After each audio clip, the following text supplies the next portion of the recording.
Hello, ನಮಸ್ಕಾರ ಸ್ನೇಹಿತರೆ. ಜಗ್ಲಿ word ಚಾನಲ್ಗೆ ಸ್ವಾಗತ. ಎಲ್ಲರೂ ಆರಾಮದಿರಾ ಅಂದ್ಕೊಂಡಿದ್ದೀನಿ. ಹಾಗೆ ಇವತ್ತು ನಾನು ಮಾರ್ನಿಂಗ್ ರೋಟೀನ್ ಸ್ಟಾರ್ಟ್ ಮಾಡ್ತಾ ಇದ್ದೀನಿ. ನೋಡಿ, ಮೊದಲಿಗೆ ದಾಸವಾಳ ನೋಡೋಕ್ಕೆ ಎಷ್ಟೊಂದು ಚಂದ ಅನಿಸ್ತೈತಿ. ಹೂವು ದಾಸವಾಳ ತುಂಬ ಹೂವು ಬಿಟ್ಟಿದ್ದಾವೆ. ಬೆಳಗ್ಗೆ ಎದ್ದ ತಕ್ಷಣ ನಾವು ನೇಚರ್ ನೋಡೋದಕ್ಕೆ ತುಂಬಾ ಖುಷಿ ಅನ್ನಿಸ್ತೈತೆ.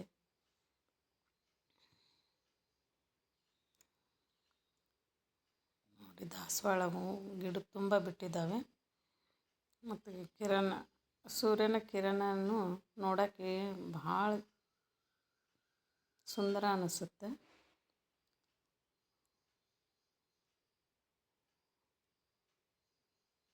ಮಾರ್ನಿಂಗ್ ಎಷ್ಟು ಸೈಲೆಂಟಾಗಿರುತ್ತೆ. ಗುಬ್ಬಿಗಳ ಚಿಲಿಪಿಲಿ, ಪಕ್ಷಿಗಳು, ಗಿಳಿ ಎಲ್ಲ ಪಕ್ಷಿಗಳನ್ನು ನೋಡಬೇಕು ಅನಿಸ್ತಾ ಇರುತ್ತೆ. ಮತ್ತು ಇವತ್ತು ವಿಶೇಷತೆ ಏನಪ್ಪ ಅಂದ್ರೆ, ನೋಡಿ, ಬಸವಿ ಆಕಳುಗಳು ನಮ್ಮ ಮನೆ ಮುಂದೆ ಹಾಸಿ ಹೊಂಟಿದ್ವು. ಅದ್ರ ವಿಡಿಯೋನು ಕ್ಲಿಪ್ ಮಾಡ್ಕೊಂಡೀನಿ. ನೋಡಿರಿ ಎಷ್ಟು ಚಂದ ಹೊಂಟಾವೆ. ನೋಡಿರಿ, ಬಸವಿ ಆಕಳು ಸಣ್ಣ ಮರಿಗಳು ಅದಾವು, ದೊಡ್ಡವು ಅದಾವು. ಹೆಂಗೆ ಸಾಲು ಹಿಡ್ದು ಹೋಗ್ತಾವೆ ನೋಡ್ರಿ, ಒಂದೊಂದು ಅದರಿಂದ ಒಂದ್ಕೊಂದು ಎಷ್ಟೊಂದು ಒಗ್ಗಟ್ಟಾಗಿರ್ತಾವೆ ನೋಡ್ರಿ. ಇವು ನೋಡೋಕ್ಕೆ ತುಂಬ ಖುಷಿ ಅನ್ನಿಸ್ತೈತೆ. ಭಾಳ ದಿನ ಆಗಿತ್ತು ರೀ, ಬಂದಿದ್ದೇ ಇಲ್ಲ ಅವು.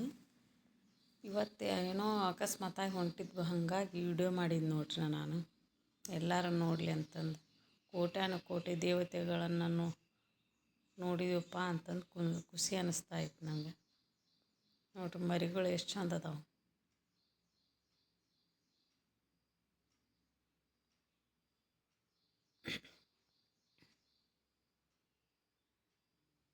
ಅವಕ್ಕೆ ಸ್ವಲ್ಪ ರೊಟ್ಟಿ ಹಾಕ್ಬೇಕಂತಂದು ರೊಟ್ಟಿ ತೆಗೆದಿಟ್ಟಿದ್ನಿ ರೀ ನಾನು. ಅದಕ್ಕೆ ರೊಟ್ಟಿ ಹಾಕಿದ್ರೆ ಆಯಿತು. ಅವು ಎಲ್ಲಿರ್ತಾವೆ ಅಲ್ಲಿ ಹೋಗಿ ಹಾಕಿ ಬಂದಿರ್ತೇವೆ ರೀ. ಇವತ್ತು ಮನೆ ಹತ್ರನ ಬಂದಿದ್ವ, ಹಾಗಾಗಿ ರೊಟ್ಟಿನ ಹಾಕಿಬಿಟ್ಟೆವು. ಅಷ್ಟು ತಿನ್ನಲಿ ಬಿಡೋ ಅಂತಂದು. ಅವು ತಿಂದ್ರೆ ನಮಗೂ ಖುಷಿನ ರೀ. ಆಕಳ ತಿಂದ್ರೆ ನೀನು ಹಾಯಕ್ಕೆ ಬರ್ತಾವ್ರಿ ಅವು. ಒಂದು ಆಕಳು ಒಂದೊಂದು ಹಾಯೋದಿಲ್ಲ. ನೋಡೋಕೆ ತುಂಬ ಖುಷಿ ಅನ್ನಿಸ್ತಾಯಿತ್ತು. ಕಲರ್ ನೋಡ್ರಿ ಒಂದು ಹೆಂಗದಾವ, ಪ್ರಿಂಟೆಡ್ ಕಲರ್. ನಮ್ಮವಾಗಲೇ ಬಿಸಿಲಿಗೆ ಹೊಂಟ್ರೆ ಸೊಪ್ಪು ನಮ್ಮ ಚರ್ಮ ಕಪ್ಪಾಕೈತಿ, ಬಿಳುಪಾಗುತ್ತೆ. ಒಬ್ಬೊಬ್ಬರು ಸ್ಕಿನ್ ಇದಾಗ್ತೈತಿ ನೋಡ್ರಿ. ಅವು ಹೊರಗೇ ಇರ್ತಾವೆ 24 ತಾಸು. ಅವಕ್ಕೆ ಬಿಸಿಲು, ಗಾಳಿ, ಬೆಳಕು ಎಲ್ಲ, ಚಳಿ, ಮಳೆ, ನೀರು ಎಲ್ಲ ಬಡಿಸ್ಕೊಂಡು ಹೆಂಗಿರ್ತಾವೆ ನೋಡ್ರಿ. ಮತ್ತು ಮುಂಜಾನೆ ನೋಡ್ರಿ, ನಾನು ಅಡುಗೆ ಮಾಡಕ್ಕಂತಂದು ಒಳಗೆ ಬಂದೆ. ಮಡ್ಕೆ ಕಾಳು ಪಲ್ಯ ಮಾಡ್ಬೇಕಂತಂದು ಮಡ್ಕೆ ಕಾಳು ನೆನ್ಸಿದ್ನಿ ರೀ. ಮೊಳಕೆ ಕಾದಿದ್ವು, ಅವನ್ನ ಸ್ವಲ್ಪ ಹುರ್ಕೊಂಡು ಪಲ್ಯ ಮಾಡೇನಿ ನೋಡ್ರಿ. ಮತ್ತು ಇಲ್ಲೇ ಪಚಡಿ ಮಾಡ್ಕೊಂಡೇನಿ ರೀ. ಗಜ್ಜರಿ, ಸೌತೆಕಾಯಿ, ಉಳ್ಳಾಗಡ್ಡಿ, ಮೂಲಂಗಿ ತಪ್ಪಲ, ಅಕ್ಕರ್ಕಿ ಇಷ್ಟು ಹೆಚ್ಕೊಂಡ್ರಿ. ಇದು ಬಾಯ್ಲೊಳಗೆ ಹಾಕ್ಕೊಂಡೇನಿ ರೀ. ಹಾಕ್ಕೊಂಡು ಅದಕ್ಕೆ ಒಣ ಖಾರ, ಗುರಳ್ ಪುಡಿ, ಸ್ವಲ್ಪ ಉಪ್ಪು, ಎಣ್ಣೆ ಇಷ್ಟು ಹಾಕಿ ಮಿಕ್ಸ್ ಮಾಡ್ತೇವೆ ರೀ. ಮಿಕ್ಸ್ ಮಾಡಿಟ್ಟು ಚಲೋ ಆಗುತ್ತೆ ರೀ. ಅದು ಪಚಡಿ, ಖಾರದ ಪಚಡಿ ಅಂತಂದು ನಮ್ಮ ಕಡೆ ನಾವು ಮಾಡ್ತೇವೆ ರೀ. ಮೂಲಂಗಿ ಅದು ಇತ್ತಂದ್ರೆ ಪಚಡಿ ಜಾಸ್ತಿ ರೀ ನಾವು ಮಾಡೋದು.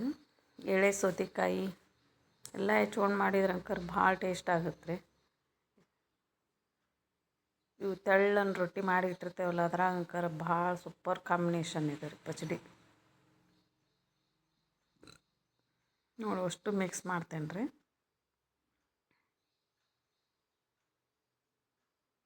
ಮಿಕ್ಸ್ ಮಾಡ್ಕೊಂಡ್ರಿ. ಇಲ್ಲೊಬ್ರು ನಮ್ಮ ಮನೆ ಹತ್ರ ಅಮ್ಮವ್ರಿಗೆ ಆಪ್ರೇಷನ್ ಆಗಿತ್ತು ರೀ. ಹಾಗಾಗಿ ಅವ್ರಿಗೆ ತಾಟ್ ಕೊಡ್ಬೇಕಂತಂದು ರೊಟ್ಟಿ ಮಾಡಿದ್ನೆಲ್ಲ ತಿಂತಾರಂತಂದು ಅವ್ರಿಗೆ ಮೊದಲೇ ಎತ್ತಿಡಾತೇನೆ ನೋಡ್ರಿ. ಅವ್ರಿಗೆ ಎತ್ತಿಟ್ಟು ರೊಟ್ಟಿ ಮಾಡ್ತೇನೆ ರೀ. ಈಗ ನನ್ನ ಮಗಳಿಗೆ ಮತ್ತು ಡಬ್ಬಿ ಕಟ್ಟಬೇಕಲ್ಲ, ಆಕೆಗೂ ಡಬ್ಬಿ ಕಟ್ಟಿ ಕಡೆ ರೊಟ್ಟಿ ಮಾಡ್ತೇನೆ ನೋಡ್ರಿ. ಜಿಗಟ್ ಹಾಕೋದು ಅದನ್ನು ನಿಮ್ಗೆ ತೋರಿಸ್ಲಿಲ್ಲ ರೀ. ನೆಕ್ಸ್ಟ್ ವಿಡಿಯೋದೊಳಗೆ ನಾನು ರೊಟ್ಟಿ ಯಾವ ಥರ ಮಾಡ್ತೇನೆ ಅನ್ನೋದನ್ನು ನಿಮ್ಗೆ ತೋರಿಸ್ತೇನೆ ರೀ. ನಾವು ರೊಟ್ಟಿ ಬಡಿತೇವೆ ನೋಡಿರಿ, ಲಟ್ಸಂಗಿಲ್ಲ. ಬಡದ್ರನ ರೊಟ್ಟಿ ರುಚಿ ಜಾಸ್ತಿ ಆಗ್ತೈತಿ, ಟೇಸ್ಟ್ ಆಗಿರ್ತೈತೆ ರೀ. ತುಂಬ ಮೃದುವಾಗಿ ಬರ್ತಾವೆ ರೊಟ್ಟಿ ಬಡದ್ರೆ. ಹಂಗಾಗಿ ನಾವು ರೊಟ್ಟಿನ ಬಡಿತೇವೆ ರೀ. ಬಡದ ಮಾಡ್ಬೇಕು ರೊಟ್ಟಿ ರೀ, ಅಂದರೆ ನಮಗೂ ಕೈಗೆ ಎಕ್ಸಸೈಸ್ ಆಗತ್ತೆ ರೀ, ಮತ್ತು ರೊಟ್ಟಿನೂ ತಿನ್ನೋಕೆ ಟೇಸ್ಟಾಗಿರ್ತಾವೆ. ಜೋಳದ ರೊಟ್ಟಿ ರೀ ಇದು ಬಿಳಿ ಜೋಳ ಅಂತಂದು ಬಿಳಿ ಜೋಳದ ರೊಟ್ಟಿ ಇದು ಭಾಳ ಟೇಸ್ಟ್ ಹಾಕೋ ನೋಡ್ರಿ. ದಿನ ನಾವು ರೊಟ್ಟಿ ಚಪಾತಿನ ಮಾಡ್ತೀವಿ ಮನೆಯೊಳಗೆ. ಟಿಫನ್ ಕಡಿಮೆ ರೀ ನಾವು ಮಾಡೋದು.